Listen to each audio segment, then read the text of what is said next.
Rally Monte Carlo is a legendary event that since its first running 110 years ago has created many of its own legends. To win this event you need skill, talent and bucket loads of bravery. Monte wins, above all others, are earned the hard way.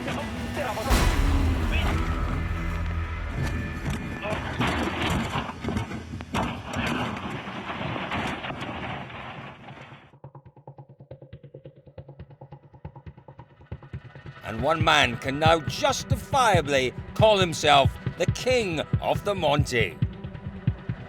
On his debut on the event in 2009, he won in the Peugeot 207S 2000. 3 more wins came in the Volkswagen Polo.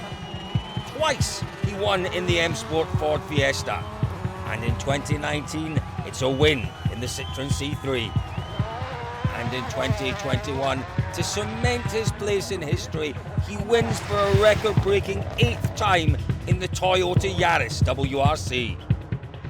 Amazing. It's really, really great. That's chasing records has never really been my target. But this one have such a special meaning for me in Monte Carlo.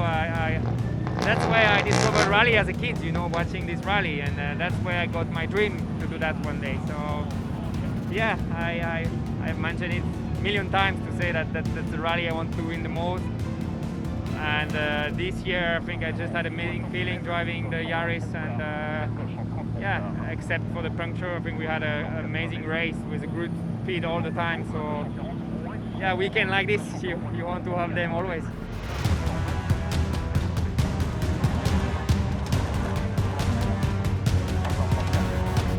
It couldn't be any better start for him. We were close to make the triple. We made the triple in the power stage. Now that the points are counting for manufacturer, that's very important, and a lot of points for the team this weekend. We reached the maximum, so that's fantastic start for the season. In a bit of a month, it'll be a new rally again in Arctic Rally. I'm really looking forward for that one. Let's say also aware that probably won't be hard to open the road, but you never know. Maybe it can be cold, and maybe, yeah, I definitely hope to have good condition there on snow, because it's something special driving those cars on snow.